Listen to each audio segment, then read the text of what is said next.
Today we're going to tackle a question that everybody has at some point when they've been injured at work, and that is, what is my claim worth? When you've been injured at work, you have a lot of questions. Am I going to be able to get back to work? Am I going to be 100%? Who's going to pay my bills? Am I going to pay my rent? Am I going to lose my job? When am I going to get my life back? Let's talk about that.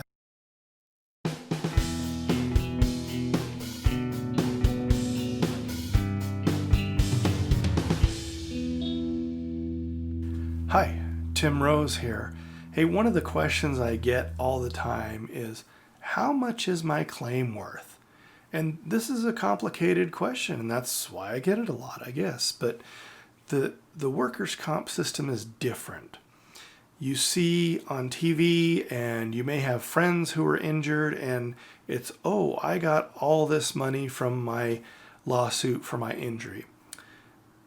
If they're injured at work, it's different than if you're in, say, a car accident or some other type of personal injury claim.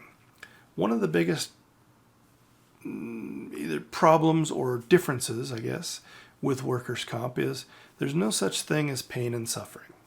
So you can suffer, you can have pain. Workers' comp is not going to compensate you for that. That's part of the deal with workers' comp is, in theory, you get a quicker resolution. You get help for your medical sooner because the system is set up to do that.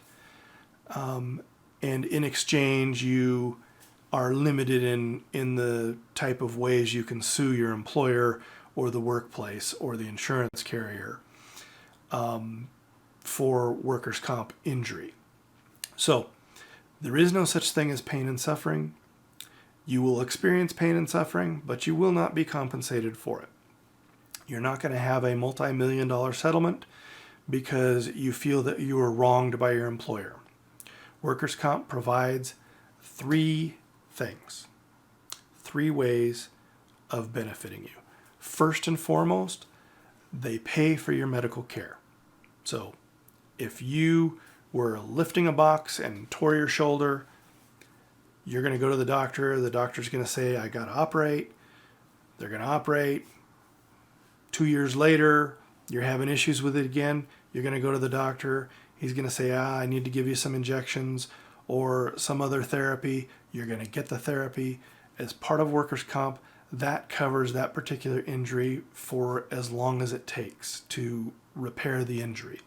The second benefit you get from workers' comp is you get wages for the time you miss from work.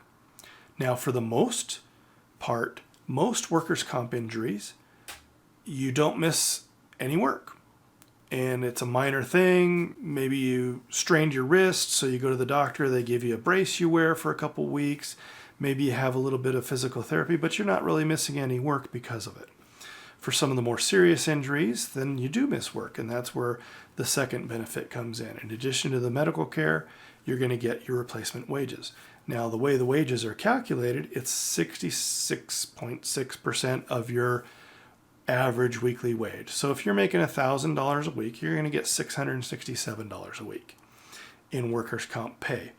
Now, you're also going to get $20 extra a week for your spouse, if you have a spouse, and $20 a week per each dependent child under the age of 18, up to 4. So if you have 20 kids, they're only going to pay you for the first 4.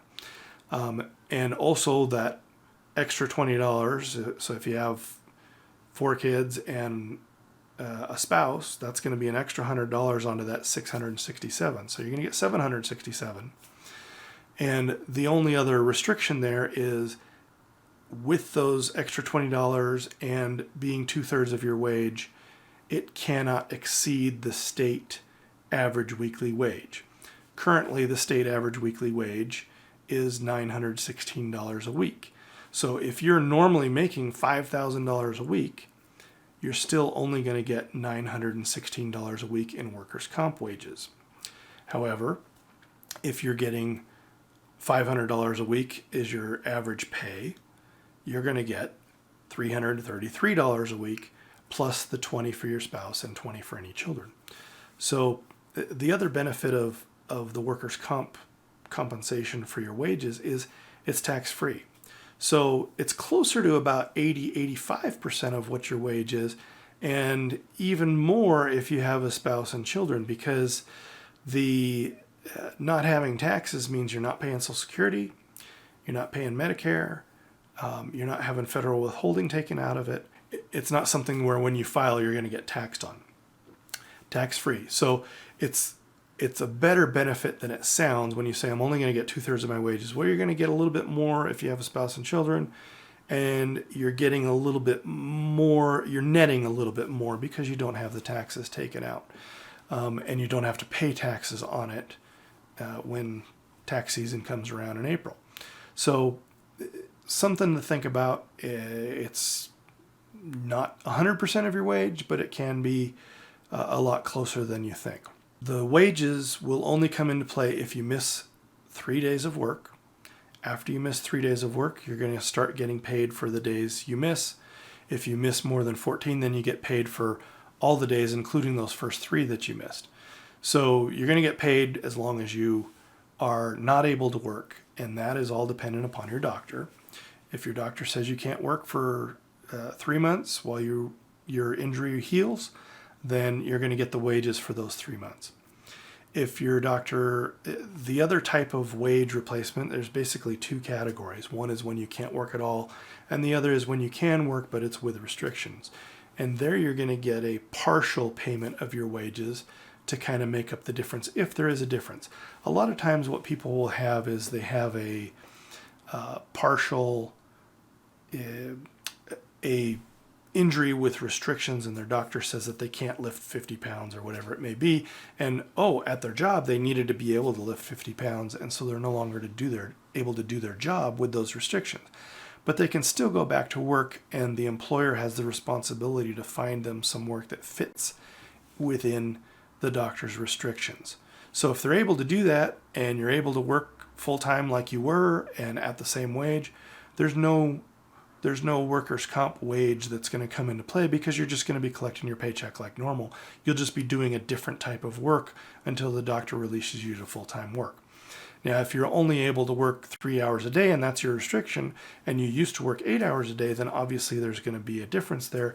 So workers' comp will compensate you for that 5 hours a day that you're not able to work because of the doctor's restrictions. And it's going to be at that 2/3 pay with the tax-free, with the plus $20 for your spouse or children. So it'll be in that range of being an 80-85% wage replacement for the 5 hours you weren't able to work. You're going to collect a paycheck for the 3 hours you worked. You're going to collect workers' comp for the 5 hours you didn't work. So talk to us. We can kind of walk you through what that should look like. But it's all within what your doctor's restrictions are. The third and final benefit you get from workers' comp is for your permanent impairment. So again, go back to say you lifted your shoulder and tore something. You got a rotator cuff tear or a labrum tear or something along those lines, maybe a bicep tear. And you have surgery, and after surgery it's like, wow, it's better. I can lift stuff, I can do some stuff, but it's not 100%. I'm only able to have, my range of motion is limited. And these are the things that the doctors will look at, and you'll have an evaluation at some point when the doctors say that you're not going to get any better and there's not really any treatment that's going to get you above the plateau that you're at. You've tabled. You've reached maximum medical improvement. This is the point where the doctors say, yeah, we've pretty much done everything we can. There may still be ongoing medical care, but it's not going to make you improve your situation any. So you may still get medications, you may still get some physical therapy, you may still get some other types of treatments, but it's not going to be something that, yeah, it's going to be 100% if we keep doing this for another 6 months. At some point they're going to say, yeah, it's as good as it is, and that's where we need to move forward. And that's when you're able to get this permanent impairment. And it's based on a rating, and it's based on the average weekly wage that we talked about earlier. But it's going to be, they're going to give you a percentage impairment of how much impairment do you have based on 100% impairment would be that you can't do anything and are unable to work at all. So if you have a torn shoulder and it's got limits on your range of motion, you may get a 5% impairment. If you're not able to use it all, obviously the impairment's going to be more. But this is how it's calculated and gets you that permanent impairment rating payment, the permanent partial disability payment, PPD as we call it. And that's going to be based on how much of an impairment you have.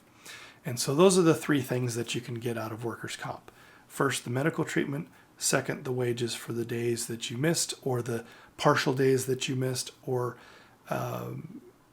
for the injury where your doctor had restrictions and you weren't able to put in as many hours, or they gave you a lower rate of pay for that time because it was a lesser job. The temporary partial disability payments are what's going to come into play for those times where you were able to work maybe in a lesser job for a little while or less hours or restricted in that way. And the third thing being the permanent partial disability. If you're not able to be 100%, then if you're not able to be 100%, then that's going to come into play. Now, there are two other things that I didn't talk about. One is if you're permanently totally disabled, that's another benefit that you can get. And you can get payments for life if you're not able to return to work ever. But that's rare and extreme. So most of the cases that we have, you're going to end up being able to return to work in some capacity, and there may be some retraining involved. And the other thing you get is obviously if you die, then your family's going to get a benefit that's outside of those first three that we talked about. It's pretty much going to be a straight up payment of X amount of dollars based on your wages. So, as well as they do cover up to $9,000 in funeral benefits. So those are the benefits you get from workers' comp, mainly the three things, the permanent total disability and the death benefits for those situations. But most people are going to just be dealing with the first three categories. In fact, most people are going to be dealing with just the medical, because a large majority of cases are just medical. If you do have any questions, please give us a call. Thanks for watching.